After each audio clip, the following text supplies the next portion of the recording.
Today we're going to look at a knife that I really can't show you because it doesn't exist. There it is. I can show you things that are purported to be, but there isn't actually one available. This is the Mythical drop knife of World War II. The myth is that knives were bought stateside, domestically, sterile, and then were dropped to the resistance in Europe.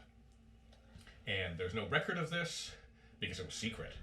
There was no budget for this because it was secret. But allegedly, the OSS went around all the hardware stores, knife stores, and everything else in the DC and New York areas, bought up bunches of knives, and then had them shipped overseas.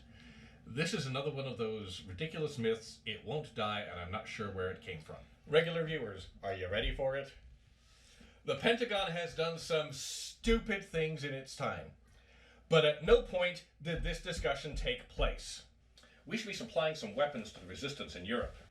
The Brits are working on these Sten guns, which are cheap to make and easy to field. We could send a lot of those. Well, I was thinking knives. Or we could send Sten guns and rifles, stuff they can actually fight effectively with. No, we could go around to all the hardware stores and buy as many knives as we can find that don't have markings on them, and we could bundle them up into containers, and we could airdrop them over Europe, and they can use those for fighting the Nazis. I'm just not sure where you're going with this. But this way they'll have knives. I'm just not sure where you're going with this.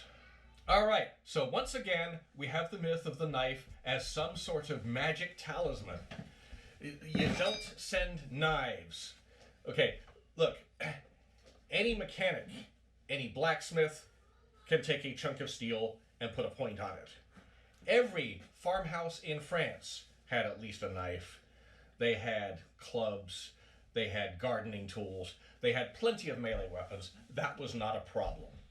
Okay, so there were two components to the OSS. One were actually military in uniform. They didn't need to hide anything.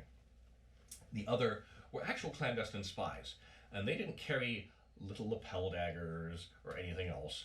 They didn't carry anything because, one, it wasn't going to do them any good if they were captured, and two, they were supposed to be unobtrusive. Now, when it comes to dropping weapons in Europe, again, guns will do a much better job.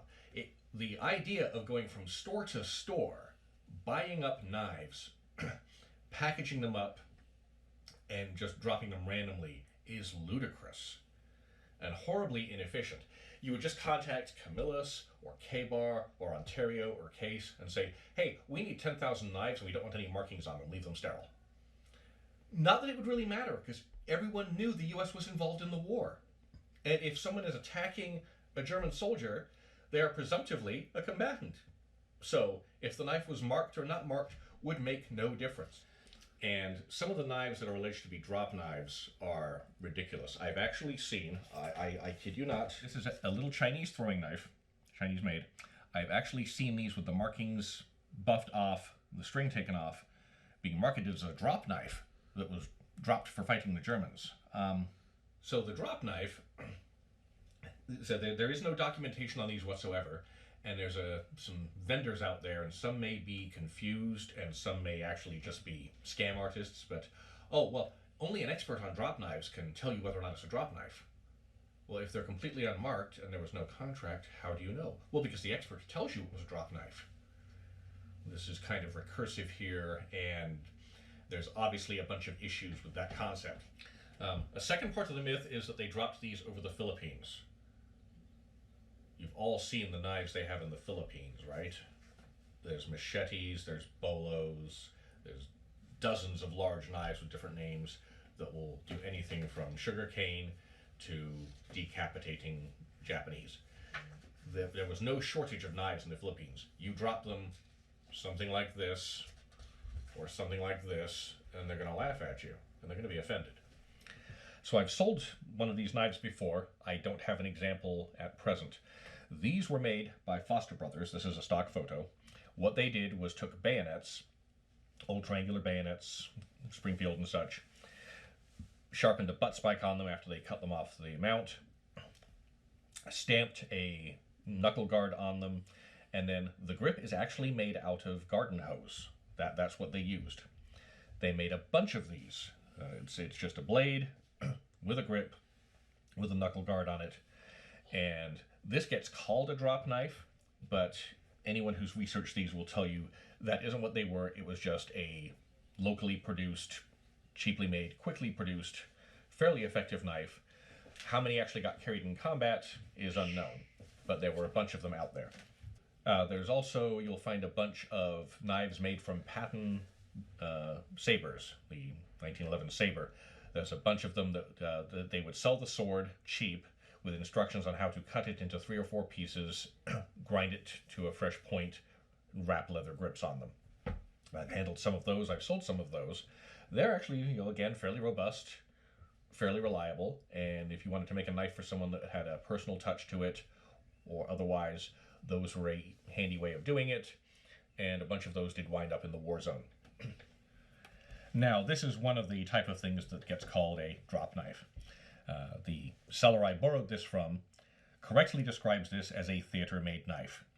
The machinists aboard ship, some of the army mechanics were grinding usable metal stock into blades. Handles could be made out of aluminum, out of damaged aircraft perspex, out of phenolic, whatever they had on hand. There's lots of these. They're made in World War II. They're made in Korea. Some were made in Vietnam. A lot of them obviously were made in the civilian world. It's really hard to authenticate one, so they don't have a lot of intrinsic value, but they are a really neat little piece, and a lot of these were made during the war. What they were not was made to be dropped to our resistance friends. These were just knives that got made and got used. I'll put a link to where you can get something like this below. And again, these sellers correctly describe this as a theater-made knife, not a drop knife. But you will see people selling these. Oh, it's a drop knife. And you can tell because it doesn't have any markings on it. Well, lots of knives don't have markings on them. But again, you don't drop knives to the resistance when you can drop machine guns, which are much more effective. All right, so yeah, the persistent details of this myth are that the OSS sent agents around to all the hardware stores to buy knives that didn't have markings on them so they could be gathered up and dropped to insurgents. The OSS had much better things to do with its time. They were trying to do intel, they were trying to do clandestine operations. If they carried knives, they were typically in uniform, identified as Americans, they carried whatever they needed to. If they were completely clandestine or were foreign contract, they didn't carry anything. If they got caught with a knife in some kind of security area, they were going to be executed. They didn't carry tiny little knives that they could jab someone with in order to escape. They didn't carry concealed knives. Oh, well, no one would know where it came from. If they were in a clandestine environment, they tried to blend in as much as possible. They didn't have a knife. And nor would you just drop knives randomly. This is a ludicrous concept. So you know the drill below, like, subscribe, all that kind of stuff, so we can do more of these videos. The website is Sharp Pointy Things. It's largely custom stuff and vintage stuff. It varies from time to time.